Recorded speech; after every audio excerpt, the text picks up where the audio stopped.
பாவம் செய்யாம இருக்கிறதுக்கு 136ஆம் சங்கீதத்துல வாசிக்கும் போது அங்க 25 இடத்துல கிருபை கொடுத்தே சொல்லி வருவாங்க. பாருங்க வாசிக்கலாம். 36 சங்கீதம் 136 அந்த அதிகாரம் பாருங்க.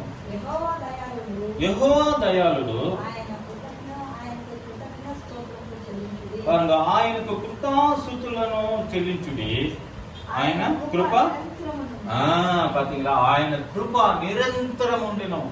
அப்ப பார்த்தோம்னா அவர் கிருபை எப்படி இருக்குதுன்னா நிரந்தரம். அந்த கிருபை மாறாதது. நம்ம மேல வச்சிருக்கிற நம்ம பிள்ளைகளே நம்ம ஒரு வேலை நம்ம எதுனா சின்ன தவறு பண்ணிட்டா விட்டுருமா?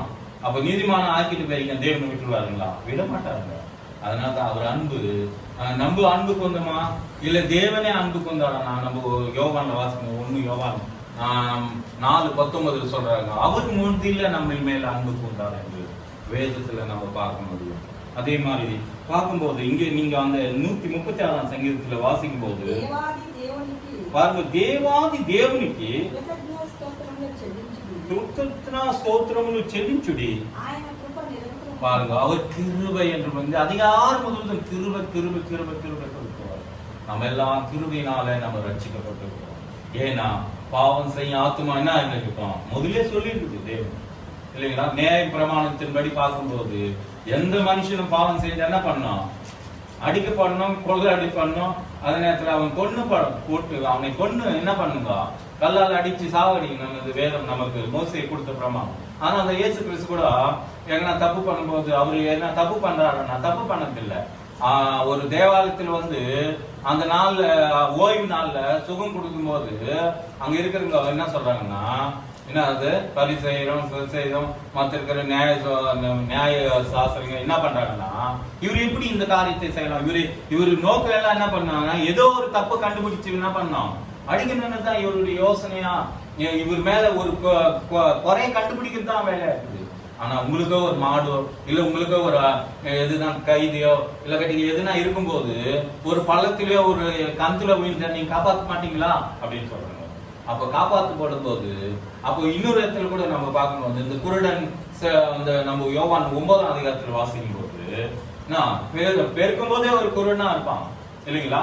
இப்போ உனக்கு அவர் என்ன பண்றாருன்னா சுகம் கொடுக்குறாருங்க. இது அப்போ நீங்களும் சீசராக விரும்புறீங்களா அப்படின்னு சொல்லுவாங்க. அவ கேட்கும்போது நீங்க என்ன நாங்க மோசையோட சீசுங்க, உங்களுக்கு இப்போ யார் சீசுனா என்ன இந்த வரைக்கும் என்னது உன் கண்ணு திறந்த ஒரு முன்னதான் மேசையாவா இருக்கிற அப்படின்னு சொல்றாரு.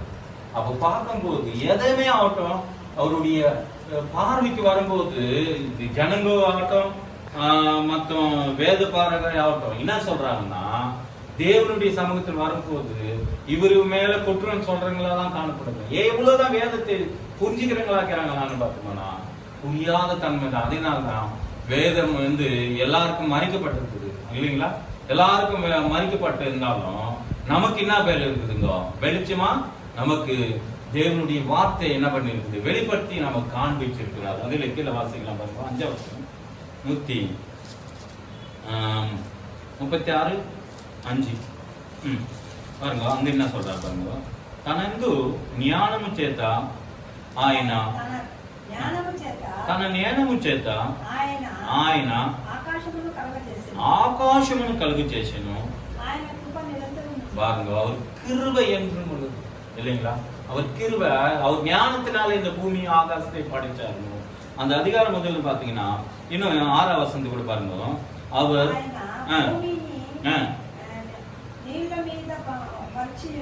பாருங்க, భూమిని నీళ్ళ మీద పరిచి ఉన్నాడు, ఆయన కృప నిరంతరం ఉండెను. பாத்தீங்களா? அவர் கிருபைனா மாறாதது, அது அளவில்லாதது, அதே நேரத்துல சொல்ல முடியாதது, அது மேலும் மேலும் உயர்ந்தது இல்லைங்களா? அப்புறம் பாருங்க, வானாதி வானங்களை படைத்தவரே துதிங்கள். அப்புறம் பாருங்க தெலுங்குல நாங்க தமிழ்ல நாங்க தெலுங்கு பாருங்க. 7ஆம் வசனம் வாசிங்க. ఆయన గొప్ప జ్యోతులను నియమించి ఉన్నాడు.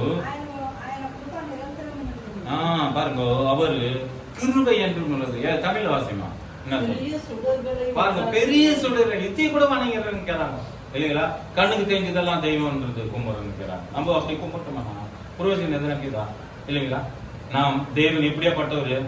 சர்வ வல்லமுள்ள தேவன். அவர் வாயில் வார்த்தையினாலே என்ன பண்ணாருங்க? வானத்தையும் பூமியும் சூரியனும் சந்திரனும் அது மட்டுமல்ல அந்த நட்சத்திரங்களும் மற்ற இருக்கிற எல்லாவற்றையும் தேவன் தாம் வாயிலே என்ன பண்ணாருங்க? முதலாவது ஆதிகாமத்துல நம்ம பார்க்கும்போது தாம் சொன்னத்தினாலே ஆயிடுச்சுங்க. அப்படியேப்பட்ட தேவனை வணங்குறோம். அதை விட்டு நம்ம தூரமா நம்ம போகும்போது, அதை விட்டு நம்ம வாயில ஒரு சில நேரத்துல பணத்தில் கூட ஒருத்தர் சொல்றாங்க, என்னவோ பரவாயில்லப்பா, அது கூட என்ன பண்ணலாம், ஏதோ நான் அவர் என்ன பார்த்து நினைக்கிறாரா அப்படின்னா, நம்ம யோசிப்பு கதை இருக்கோம். அதிகமான வார்த்தையில அங்க எகிப்துல யோசிப்பு அந்த பார்வோன் வீட்டுல பார்வோன் சொல்றாங்க, என்ன சொல்றாருன்னா 39 அதிகாரத்துல என்ன சொல்றாருன்னா, தேவனுக்கும் நான் என்ன பண்றேன்னா இப்படிப்பட்ட பாவம் எப்படி நான் செய்யுது அப்படின்னு சொல்றேன். தேவனுக்கு விரோதமா. அப்ப பரத்துக்கும் தேவனுக்கும் விரோதமா நான் எப்படி எப்படியாப்பட்ட பாவம் செய்ய முடியும்? அப்போ தேவன் பார்க்கிறார் என்ற உணர்வு, அந்த உணர்வு எப்பவுமே நமக்கு இருக்கணும். அந்த உணர்வு தான் கிருபை. அது ஒரு கிருபை இல்லைன்னா நம்ம வாழ முடியாது. அதுதான் புலம்பல 3:22 கூட சொல்லப்படும். அதிகாலை நேரத்துல ஒரு கிருபை எப்படி இருக்குன்னா புதிதா இருக்குது நமக்கு, ஒவ்வொரு நாளும் புதிதா. அதனால்தான் நம்ம காலையில இருக்கும் போது, ஐயா உங்க கிருபை புதிதையா, உங்க பலன் புதிதையா, உங்க ஜீவன் புதிதையா, எங்களுக்குள்ள உங்க ஜீவன் வளர்றதுக்கு நம்ம கிறிஸ்துக்குள்ள வாழும்போது ஒருவன் அவருக்குள்ள வரும்போது நமக்கு ஒவ்வொரு நாளும் புதுசா மாறினே வரும். உலகத்தில் இருக்க காட்டிலும் நம்ம உள்ளத்துல இருப்பவர் அப்படின்னா பெரியவர் இல்லைங்களா? நம்ம யோவான்ல வாசிக்க முடியும் 5ஆம் அதிகாரத்துல 4வது. அப்ப பார்க்கும்போது 1 வாசிக்கலாம் பாருங்க. அதே வாசிங்க யோவான் 5:4. 1 யோவான்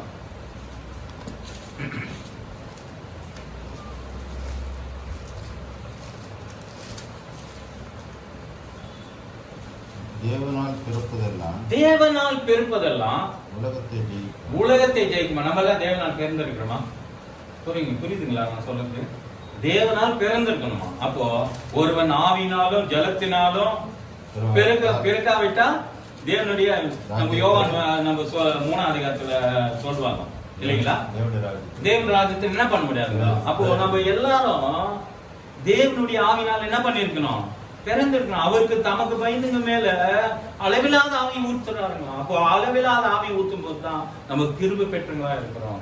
அதுக்குதான் மரியா கூட பார்க்கும்போது, நீ கிருபை பெற்றவில்லை, நீ வாழ்க என்று சொல்றாங்க. அப்போ நம்ம இன்னும் நீதிமொழிகளை கூட வாசிக்க முடியும். 30ஆம் அதிகாரத்துல அங்க ஒரு சிறியானல் பத்தி சொல்லும் போது, உன் தாயும் பிள்ளைகள் எல்லாம் உன்னை என்ன பண்ணுவாங்களாம்? வாழ்த்துவாங்க, கனம் பண்ணுவாங்களாம். காலையில அதிகாலையில ஏந்துக்கின்னு நம்ம வேலைகள் எல்லாம் செய்து தன் பிள்ளைகள் எல்லாம் பார்த்து நம்ம 128 கூட நம்ம வாசிக்க முடியும் இல்லைங்களா? நீங்க ஒளிவுமலை கண்டுகள் போல என்ன பண்ணுவீங்க? பத்தி சுத்திலும் உட்காந்து இருப்பாங்க. பிள்ளைகள் எல்லாம் யாரை போய்த்துவாங்க? தகப்பன் தாய நமக்கு கொடுத்த சுதந்திரமான பிள்ளைங்க என்ன பண்ணுவாங்க? நம்மளை போற்றுவாங்க, நம்மளை அவங்க நினைச்சு கனம் பண்ணுவாங்க இல்லைங்களா? நம்ம வேதம் என்ன சொல்றதுன்னா, உன் தாயும் உன் தகப்பனை என்ன பண்ணணும்? கனம் பண்ணணும். எப்ப கனம் பண்ண முடியுங்க? நாம் கனம் பண்ணாதான் அவங்க கனம் பண்ண முடியும். நம்ம ஒழுங்கா இருந்தாதான் அவங்களுக்கே ஒழுங்கு கத்த முடியும். அதுதான் உபாகத்துல 6ஆம் அதிகாரத்துல பார்க்கும்போது, நீங்க வெளியே போனாலும் உள்ள வந்தாலும் நீங்க என்ன பண்ணுங்க? வசனங்களை ஏதிக்கணுமா?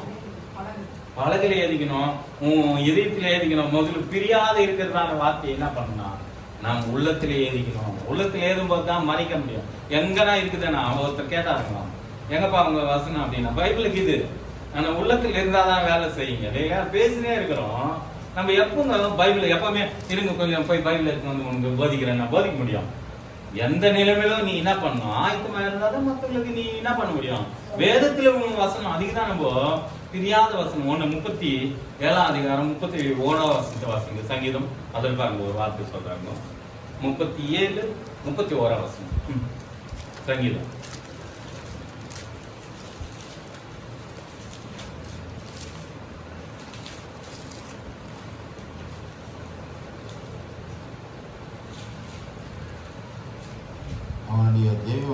அவருடைய தேவன் அருளிய வேதம் அவன் இருதயத்தில் இருக்கிறது. பாருங்க, யாங்க கேட்கணுமா? பாருங்க, இதயத்துல இருக்குது. அவன் நடைகளில் ஒன்றும் பிசகுவதில்லை. பாருங்க, அவன் நடைகள், நம்ம நடைகள் எல்லாம் எப்ப பிசந்து போயிருந்த பாருங்க. ஒரு வார்த்தை யோசிச்சு பாருங்க. நம்ம விசுவாசம் எதுனா கொடுத்தாதான் நம்ம நம்புறோம். இல்லை ஜாம் பண்ணும்போது நம்ம கிடைக்கல ரொம்ப சோர்ந்து போடுறோம்.